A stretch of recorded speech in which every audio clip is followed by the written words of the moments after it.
এই কথাটাই বলেছি। এবং তারা নন সিরিয়াস গভর্নমেন্ট। আপনি দেখেন, আমি একটা সিম্পল একটা উদাহরণ দিয়ে বলি আপনাকে।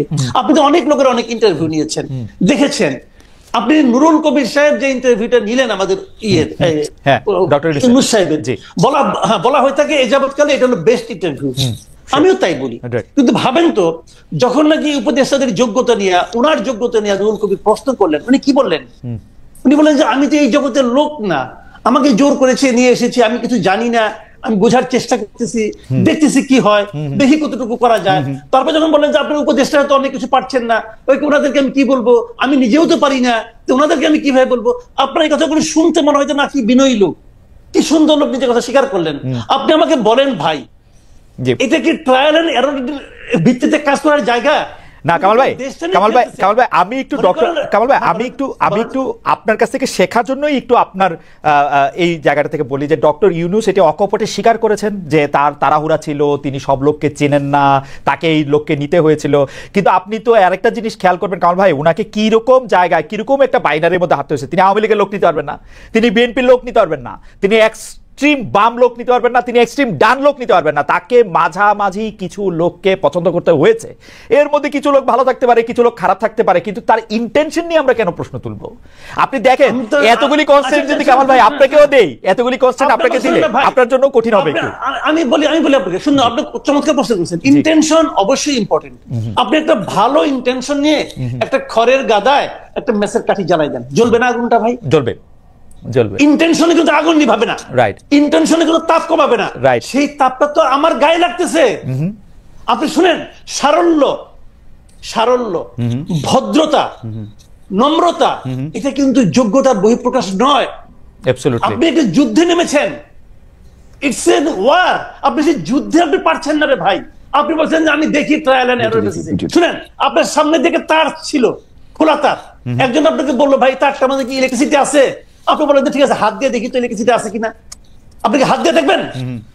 আপনি যদি হাত দিয়ে দেখেন, যদি থাকে তাহলে এটা ধরবো না, তো ধরলে তো আপনি মরে যাবেন না ভাই। কিন্তু আপনি তো পুরো জাতিকে সঙ্গে নিয়ে হাত দিচ্ছেন। না, এটা কিন্তু ব্যক্তিগত চাওয়া পাওয়ার বিষয় না। আমি আপনাকে বলি, শুনেন, প্রত্যেকটা ক্ষেত্রে এই ঘটনাগুলো ঘটছে। তো আপনি কোন ক্ষেত্রে আপনি বলেন? আপনি জীবনে অনেকদিন সাংবাদিকতা, আপনি বলেন তো, অর্থ বছরের মাঝামাঝি আইসা শতাধিক পণ্য এবং সেবার উপর আপনি ভ্যাট এবং সম্পর্ক শুল্ক জারি করছেন, কার সঙ্গে আলাপ করে করছেন? ওকে, আপনি কার সঙ্গে আলাপ করে করেছেন? আমি একটু আগের থেকে আসি কারণ ভাই, সেইটা হচ্ছে যে আপনি বলতেছেন যে এটা একটা যুদ্ধ, কিন্তু আমি তো দেখতেছি সেইটা হচ্ছে যে তিনি আসছেন শান্তিরক্ষা মিশনে। আমাদের শান্তিরক্ষা মিশন আর্মির যখন আফ্রিকায় যায়, তারা যুদ্ধ করতে চায় না, তারা শান্তিটা বজায় রাখতে চায়। তাদেরকে তো একটা নিরপেক্ষ জায়গা, ডক্টর ইউনূস যুদ্ধ করতে আসেন না। আচ্ছা, খুব ভালো, আপনি চমৎকার উদাহরণ দিচ্ছেন। আমি এই চমৎকার উদাহরণ দিচ্ছি, একটা মন্দ উদাহরণ দিই আপনাকে। যে শান্তিরক্ষা মিশনের সমস্ত মসজিদের ইমাম এবং পাদ্রীদের না পাঠায় সেনাবাহিনীকে পাঠায় কেন ভাই? কারণ যদি যুদ্ধ লাগে যুদ্ধ করবে, শান্তিরক্ষা যুদ্ধ লাগলে যুদ্ধ করবে। That is the point. G, that is the point. যুদ্ধ তো লেগে আছে সারা দেশে। মানুষকে জিজ্ঞাসা করেন না তার পকেটে কি যুদ্ধ লাগছে কিনা, বাজারে যে দেখেন না যুদ্ধ লাগছে কিনা, যুদ্ধ লেগে আছে না। কিন্তু কামাল ভাই, আপনি এর আগেরটা না বললে কেমনে হবে? 15 বছর আওয়ামী লীগের দুঃশাসন, তার আগ পর্যন্ত বিভিন্ন প্রতিষ্ঠান ধ্বংস হওয়া, পুরা 2024-এর এপ্রিল মাস থেকে একের পর এক আন্দোলন, নানা ধরনের বিষয়াদি, জুলাই আগস্টে কোনো কিছু কাজ না করা, এগুলি আপনি দ্রব্যমূল্যের জন্য একটু সাফার আমরা করবো না, একটু আমরা দিব না? মানে আমি এর আগে যে দেশটাতে থাকতাম জার্মানিতে, তারা তো 15 বছর ডাস্টবিনের খাবার খায় দেশটাতে ঠিক করলো।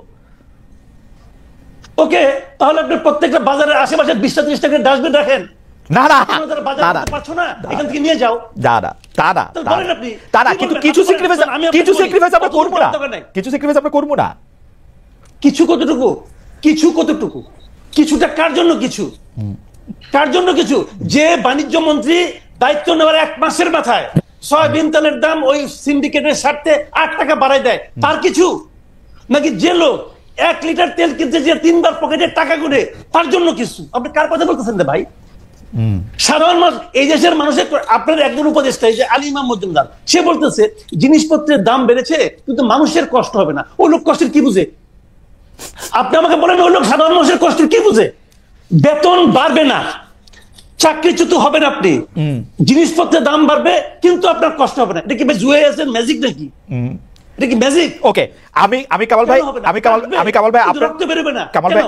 ভাই আমি আপনার বক্তব্যের সাথে দ্বিমত এই পর্যায়ে করছি না, কিন্তু প্রশ্নটা করে রাখি। হ্যাঁ দাদা, প্রশ্নটা আমি করে রাখি কারণ ভাই আপনার চোখে আমি বরং বাকের আমি বরং আরেকটা প্রশ্ন করি। জি জি, আমি বাকের একটা কথায় আমার একটু মনে হলো এই প্রশ্নটা আমার করা দরকার। জি জি প্লিজ। নাহিদের এই যে নাহিদ ইসলাম যে আপনার যে স্ট্যাটাসটা দিয়েছেন, এই স্ট্যাটাসটা আপনি তো ওনাকে পড়ে শোনাইলেন। আমি যদি এই প্রশ্নটা করি, আপনি আমার হয়ে বাকেরকেও প্রশ্নটা করতে পারেন, বাকি নিজেও জবাব দিতে পারে।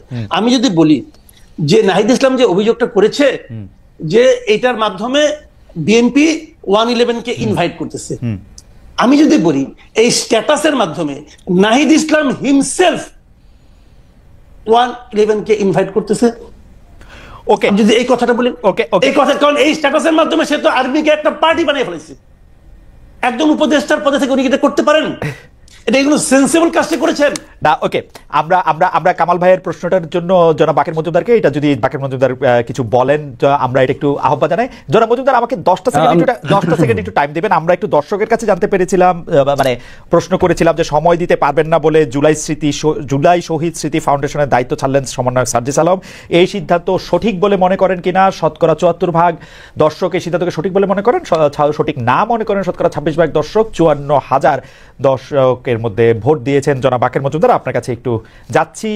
জনাব মাসুদ কামাল ভাই একটি প্রশ্ন আপনার কাছে করেছেন যে এই ইনভাইটটা 111 এর মতো একটা সরকারের ইনভাইট কি আসলে জনাব নাহিদ ইসলামই দিচ্ছেন কিনা? জনাব মজুমদার, এখানে জনাব মাসুদ কামাল ভাই যে খুব সহজে নাহিদ ভাইকে একটা প্রশ্ন করে দিলেন, একটা এখানে কোশ্চেন রেখে গেলেন যে 111 এর সরকারের ইঙ্গিত কি নাহিদ ভাই নিজে দিচ্ছে কিনা বা নিজে ইনভাইট করছে কিনা।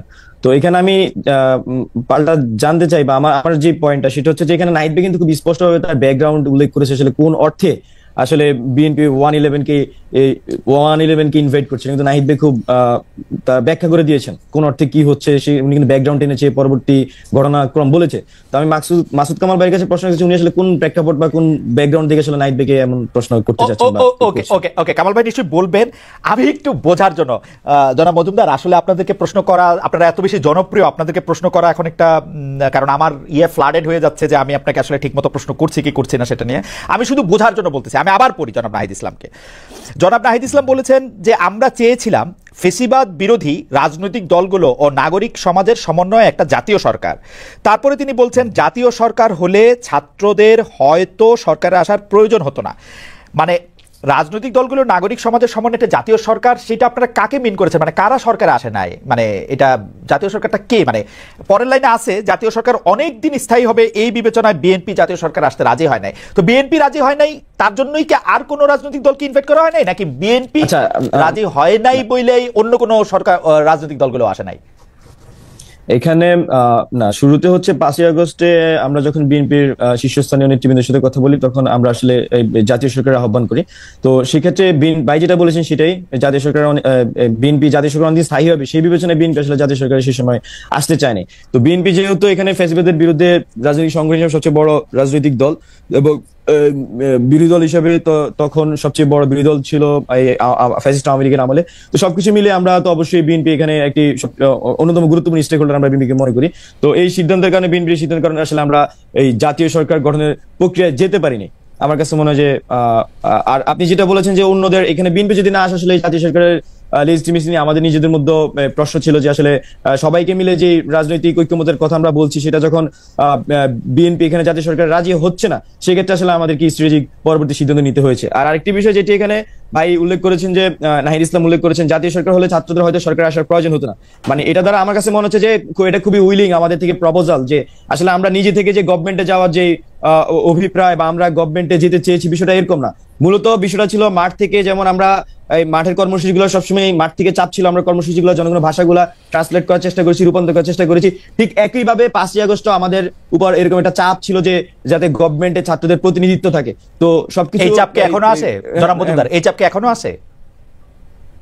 মানে এখন আছে বলতে আপনি কোন অর্থে মানে এখনো সরকারের থেকে যাওয়ার চাপ আছে? জনাব নাহিদ ইসলাম, আসিফ মাহমুদরা যাতে সরকারেই থাকেন, মাহফুজ সাহেব যাতে সরকারেই থাকেন, এই চাপ কি এখনো আছে কিনা? সরকারেই থাকেন বলতে বিষয়টা আসলে ক্লিয়ার না। এখানে অন্তর্বর্তীকালীন সরকারে যেহেতু ওনারা উপদেষ্টা হিসেবে দায়িত্ব গ্রহণ করেছেন, এই চাপটা আছে কিনা এখনো?